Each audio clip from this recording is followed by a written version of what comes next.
You're a podcast listener, and this is a podcast ad. Reach great listeners like yourself with podcast advertising from Lips and Ads. Choose from hundreds of top podcasts offering host endorsements, or run a reproduced ad like this one across thousands of shows to reach your target audience with Lips and Ads. Go to lipsandads.com now. That's LIBSYN ads.com.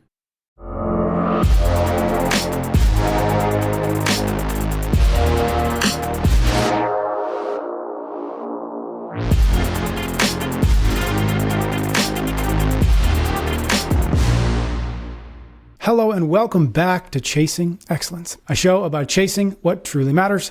My name is Patrick Cummings. As always, I'm here with Ben Bergeron. Hello, and how are you? Doing good. Thanks, Patrick. Welcome, everybody. Thank you so very much for joining us. We have something this episode that kind of harkens back to things we've done in the past. And I'll tell you, I came... Your old English. Doing it again? Harken back. Harken back. Yes. Sure, I did. So as we were going through the process of thinking about the reformat and what we want to do, thinking about what we used to do, thinking about all those things, I ended up just randomly clicking into a couple old episodes that we did. And it was either the first or maybe it was the second 2-minute drill that we did. And the reason I think it was I know it was one of the, at least the first two, is because we started getting into it and you just started talking really fast. And first two answers you finished, you were like, am I just talking really fast? And I was like, yes, you were talking very fast. But we managed to get the answers into 2 minutes. So the old 2-minute drill was when we took 10 or 12 questions an episode and our task was to answer them within 2 minutes each. Often we failed at that, but we at least gave it the old college try every time. And so I thought, okay, let's update it a little bit. So what we're going to do this week is we're going to answer listener questions. We're going to call it an AMQAP20. That's right, AMQAP. And I'm not apologizing for saying that out loud. And all these questions have come in from listeners. They're all across our 5 factors of health, which of course are how we eat, how we move, how we think, how we connect, and how we recover. I'm going to put a 20-minute clock on us. Oof, and let's go. I think I pulled 20 questions, 18 or 20 questions. We're just going to see what we can get through inside of 20 minutes. Any questions we don't get to, we'll go into the next version of our AMQAP20. You ready? AMQAP20. We could have just called this 20 questions. Yeah, that's boring. Is it? AMQAP20 is so much better. Come on, Oh, give me something. All right, ready? Let's go. 20 minutes on the clock. This is from CrossFit Tamarin. Many members have been seeking to do extra work after class, such as additional strict pull-ups, handstand push-ups, or bodybuilding. I advise against this, as it could disrupt the programming or recovery process. I also emphasize that if they put in their best effort during the class workout, it should be sufficient. This is because we often include accessory work post-workout or skill strength pre-workout. They feel that to improve in areas like strict pull-ups, they need to spend more time at the gym. What are your thoughts? You guys are both right. Next question. Really? You want to go that fast? I don't know. You tell me. The answer is yes. They could do extra stuff, or no, they couldn't. If they want to make significant changes in a particular area, they need to train it more than the frequency it shows up in most programming, which is at max once a week. Yep. So it's not wrong, but because he's also 100% correct, if they do a bunch of extra strict pull-ups and tomorrow's workout has strict pull-ups, that's detrimental. So they're both correct. That is why we created CompTrain. And honestly, the gym follows a program. We build the accessory work around that program so that doesn't happen. Take it. This was a tiny version of a question we answered in much further depth a few episodes ago. So definitely check that out, CrossFit Tamarin, if you did not listen to that. Next one. Just so you know, I answered that in 3 seconds, and if we go over, it's because you had me expand. Yeah, well, I have to, because if I run out of 18 questions, I'm going to feel weird because I have no more. Okay, this next one's from Ed. If work or another factor prevents you from getting a full 8 hours of rest and recovery, can you achieve the same recovery by splitting this into 2 sessions? So instead of a full 8 hours, you get 5 hours plus 3 hours at a different time in the same 24-hour period. The answer is it is more beneficial than getting just the 5 hours, but it is not the same as getting 8 unbroken hours. Take it. Next question. I don't have a name for this one. As a 37-year-old who recently discovered and benefited from the sport, I don't know what that sport is. Perhaps I accidentally cut that out. I'm going to go with CrossFit. I'm aware of the injury risks. I've had to take breaks due to injuries, which has made me more conscious about mobility and the importance of scaling workouts. Are there any exercises that you think are too risky for casual athletes like me and should be avoided? It depends on what they mean by a casual athlete, but I'm going to assume it's just like myself, honestly, like an everyday dad that's just trying to stay lean, stay fit, stay strong, stay healthy. And the answer to that is yes. There's a lot, and there's a lot that I don't do. I would not 1-rep max squat snatch because of the likelihood of the amount of accuracy it takes to be successful at that lift, and the way you fail when you fail. To me, the risk is not worth the payoff. I would put all Olympic lifting at high loading percentages into that category, as I would all high-skill gymnastics movements. Handstand walking, handstand push-ups, muscle-ups, I would not do those for people that are trying to lower their risk and just stay really, really fit. Was it a mistake to include all those things for so many years inside of CrossFit? Obviously when we started, all of those things we were gangbusters for. Was that a mistake, or have we just learned, or we've learned collectively that maybe there are some things that don't have the return on investment? No, because I think it depends on what the pursuit is, right? And if you are forging elite fitness, that's a very different endeavor than trying to kick ass into your 90s. When you're trying to kick ass in your 90s, the last thing that you want to do is have to spend 3 weeks on the sidelines. When you are forging elite fitness, you're willing to take that trade-off. That is part of the deal. If I play in the NFL, the chances of me getting concussion are very, very high.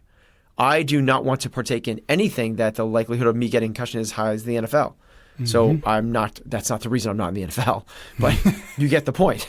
Yes. So it's not a matter of were we incorrect to do that. It's more, would a lot of former NFL players now in their 40s and 50s go and suit up and play another game at that speed, at that level? No, they wouldn't. They would go and play flag football because they get all the benefits of flag football without the unnecessary risks. Thank you. We're 5 minutes in, just so you know. Next question is from Gary. How do you develop grit in both athletes and your own children? You start off... Scream at them. Yeah, exactly. Heavy metal music. You start with a growth mindset. The growth mindset is not inherited, it's developed. And that's really what, if you read... It's really cool to read Carol Dweck and Angela Duckworth's books, Grit and Mindset, back to back. Oh, that's a great idea. Really cool, because you actually see how the growth mindset yields grit. And when Duckworth is talking about grit, how she's leaning into and talking about what the growth mindset is. And there's this amazing thing that's been over-referenced, and we've talked about it a bunch of times on this, that study that was done with elementary school students, and they gave them 2 groups. They gave each of them back the results from their tests. Half of the kids got a nice job, you're really smart, physical traits, particularly inherited, not very malleable. Other group got great job, you worked very hard. Growth, and malleable, you could work hard or you could not work hard. When they had both those students take a test that was a grade level above, the differences were astronomical. The people that thought that they were very smart, fixed, did not do well at all, because when they got challenged, they got this, I thought I was smart, I'm not smart, and they fall apart. Whereas the people that were instilled with a growth mindset, you're a hard worker, did significantly, significantly better. So it's our jobs as parents to use those tools with our kids. That we have to coach them in a certain form and fashion. If we instill the character traits associated with fixed mindset, you're smart, you're strong, you're fast, you're pretty, then that's what it is. You're either that or you're not. As opposed to you're coachable, you're such a hard worker, you had so much patience that. Look how you had the ability to struggle with that. That was hard for you, but you still did it. You overcome challenges so well. That language actually is the thing that creates grit. That's the thing grit, in another word, is stick-to-itiveness. It's the people that have the patience and passion to persevere through adversity. That's what grit is. So it's just one of those things. When the tests get hard, do they give up because maybe I'm not smart, or am I the type of person that works hard? Yeah. It's interesting. It just popped in my head. I had the pleasure of hanging out with you and Heather and the kids a couple weeks ago. And I think Harley was like, I think it was Harley, maybe it was Bodhi, about they were like needed to study for a quiz or something. But I just remember noticing you were like, I think she said something and you sort of reframed it as, oh, this is really exciting. We get to study for this. Right. Like, and I don't remember exactly what the words were you said, but the tone and the message was, this is exciting. And I remember noticing that just the power of the reframe and the power of introducing a different way to look at something is so useful. It's so useful to give them language that they don't perhaps have. Yeah, I think that, from a coach and a parent, I think that they're interchangeable words or roles. It doesn't have to work that time. That's the biggest thing. Like, that's a great point. Because you go, this is so exciting, and they still end up in tears, you're like, well, that approach doesn't work. You're dripping the language into them. Like the words that you say to them now are the words that they're going to say to themselves in 10 years. So just that constant drip of, I'm a coach, I'm a coach, I'm a coach, I'm not a critic, I'm not a critic, I'm not a critic. Like you're trying to instill that into them. And the right coaches are the ones that operate with the growth mindset. Thank you. All right. I'm going to pause our clock. I'm going to take a 2-minute break to say thanks to a few sponsors, then we'll get back into the questions. We're brought to you this week by Shopify. Let's talk shop, specifically Shopify. If you've been living under a rock for the last couple decades and don't know what Shopify is, head to shopify.com/excellence to learn all about the global commerce platform that's been an absolute game changer to businesses big and small for many years. Whether you're just launching your online shop or celebrating your millionth order, Shopify has got you covered every step of the way. And now with Shopify Collective, you can even curate products from the brands you love that are also utilizing Shopify tools, apps, and payment processing, giving your customers more variety and your business more sales with less effort. It's like having a magic wand for your business. With Shopify, running a business is a breeze. They make getting paid simple by instantly accepting every type of payment, and their single dashboard lets you manage orders, shipping, and payments from anywhere. Don't forget to visit shopify.com/excellence to sign up for a $1 per month trial and take your business to the next level. That's shopify.com/excellence. We're also brought to you this week by Momentous. You're still struggling with poor sleep that's affecting your overall health and quality of life? You're not alone. Alongside building better nighttime routines and setting up your bedroom to be as conducive to deep sleep as possible, Momentous is here to help you make sure you're getting as much high-quality Z's as possible. Head to livemomentous.com. Use the code excellence for 20% off of their sleep pack. What is it? It's a powerful blend of magnesium, L-threonate, apigenin, and L-theanine that's designed to help you fall asleep faster, stay asleep longer, and wake up fully recharged. Each ingredient in Momentous Sleep plays a crucial role. Magnesium L-threonate delivers calm to your brain. Apigenin helps you enter a more restful state, and L-theanine stimulates relaxation. Best of all, Momentous Sleep is free of banned substances, toxic elements, and fillers, so you can rest easy knowing that what you see on the label is exactly what you get. It's time to get serious about your sleep. Visit livemomentous.com. Use the code excellence for a 20% off discount on sleep and all of their top-of-the-line products. Again, livemomentous.com. Use the code excellence for 20% off. Your body and mind will thank you. All right, turn the clock back on. Let's keep on rolling. Where are we on the clock? We're 10 minutes. I was about 10 minutes in, and we've got 4 questions done. Four questions done. Oh, I think let's go. Okay. Yeah. Okay. I got some work Next to do. question. I'm 35 and working on writing my eulogy to use as my personal guide to live my life by. Have you guys written yours, and would you share it? I have not. I have not. And if I do, I will. And I think we should. I think it should be a homework assignment for us. Oh, that's an awesome idea. Okay, cool. Have you ever tried? I've tried. It's been years since I've done it. So no, I've never tried. Have you ever even given it a shot? Okay, cool. Nope. All right. Well, that'll be a TBD then, because we'll bring that back in a future episode. Next question is from Xavier. I have extremely flat feet, which has led to poor ankle mobility due to my ankles turning in. I've tried programs like GoWOD, but I can't squat comfortably without lifts. However, I can squat without any issues when I have my heels slightly elevated. Could you suggest any other protocols to help with this type of mobility?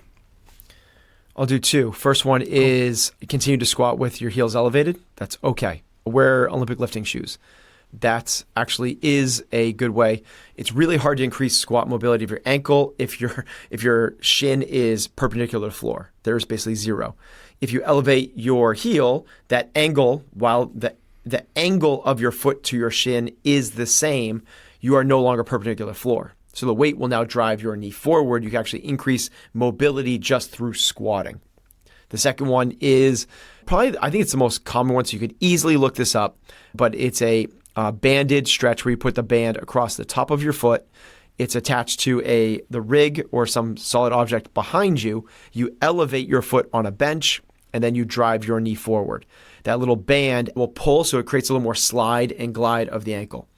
A lot of people don't necessarily feel the stretch through the back of their ankle, meaning their calf, Achilles, gastroc soleus, doesn't matter. They actually feel a pinch in the front. And this is the solve for the pinch in the front.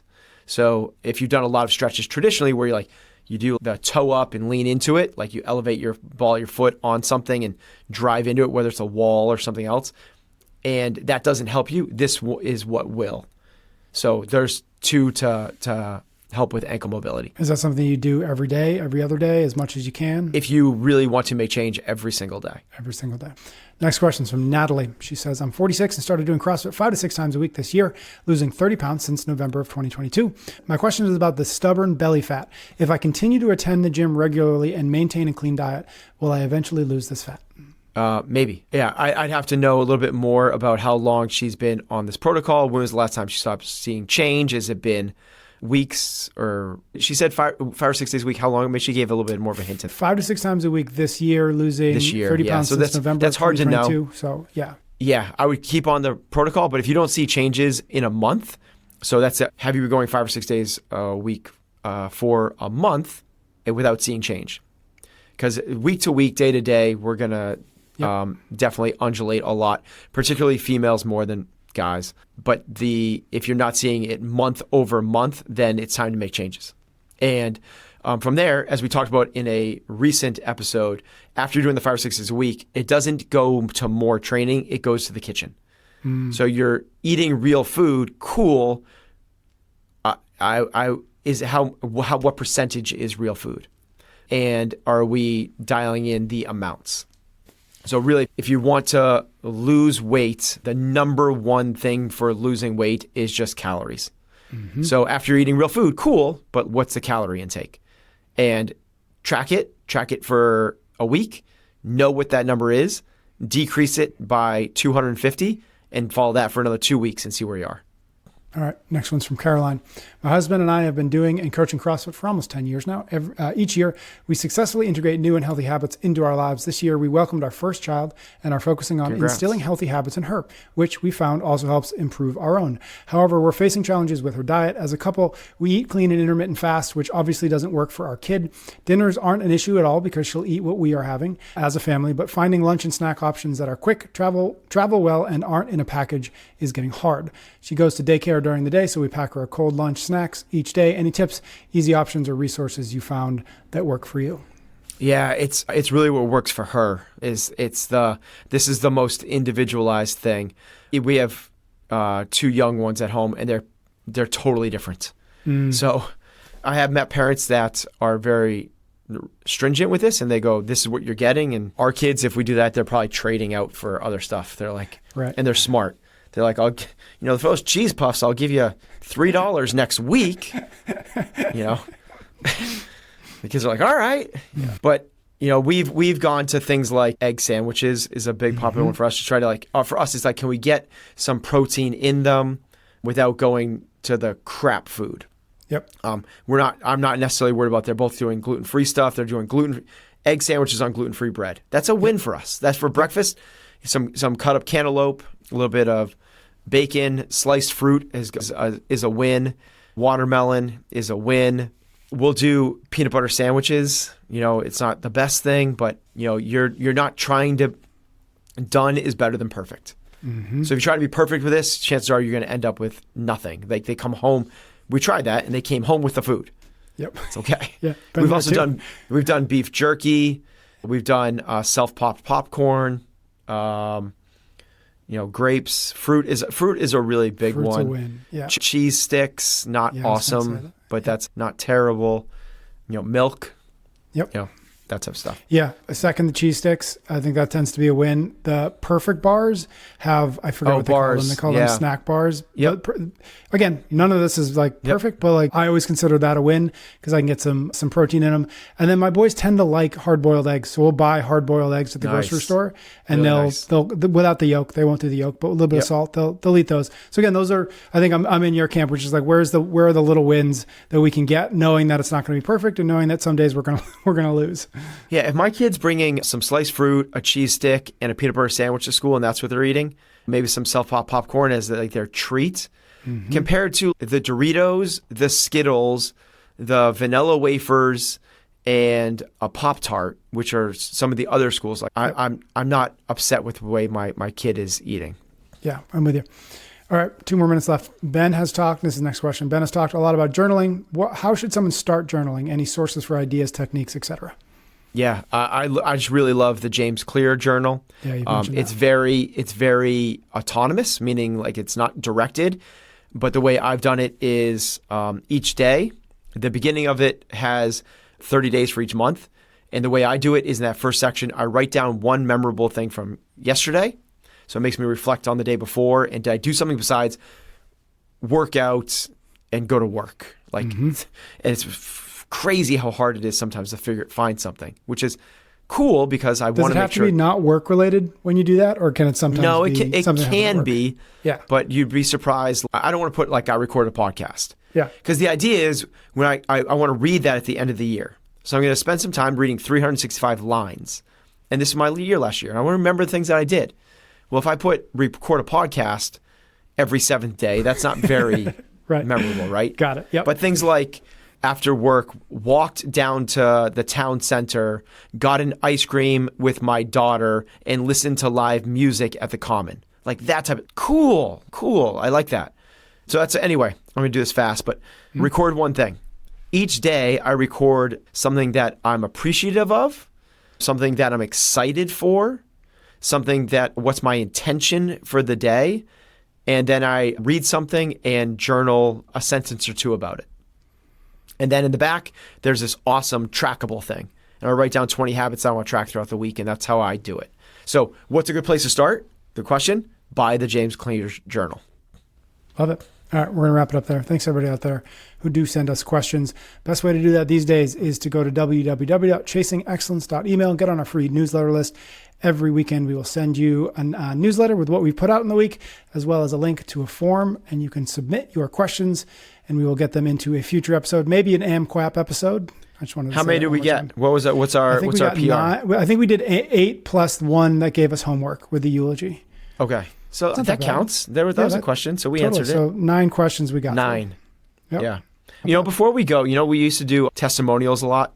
Yeah, shout-outs. Shout-outs. Thank you. Yeah, shout-outs. Way better than testimonials. I just want to give a shout-out. It sounds so much better when we say it that way because this is not a testimonial at all. This is completely a shout-out.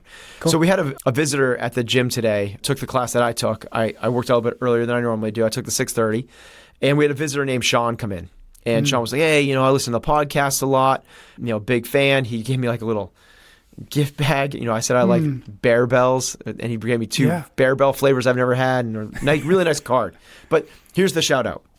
Sean was like, I'm a coach now. I run a gym, and in the hiring process for running the gym, the gym is now called Orange Shoe Personal Fitness. Cool name, and they give orange shoes to people when they hit their 500th workout. So that's dope. Awesome. Love that. So during the hiring process, they're like, so Sean, do you listen to a podcast? Which I love that question. Are you growth minded? Are you looking to learn? Are you curious? Are you interested in personal development? He said, yes. And they're like, what podcasts are some of your favorites? And he said, well, my favorite is Chasing Excellence. And they said, that's our favorite too. Oh, there you and go. He's like, I think that you got me that job.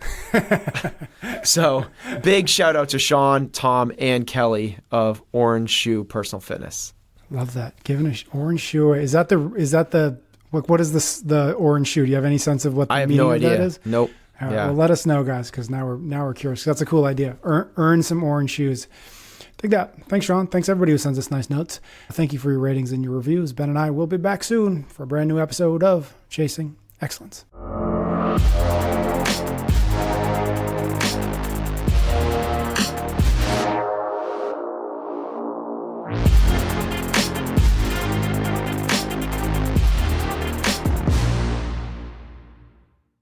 Whether you're looking to build a website for your business, your hobby, your podcast, or just for fun, Pair Networks is your go-to web hosting partner. Not only do we have the lowest domain price in the industry, starting at just $11, we've got hundreds of stunning website templates to help you stand out from the crowd. You're not a techie? Not a problem. With our easy DIY site builders, you can launch your impressive website without any technical know-how. And when it comes to security and updates, don't worry, we've got you covered. Our 24/7 US-based customer support is the best in the industry. Check out pair.com today to learn more. PAIR.com.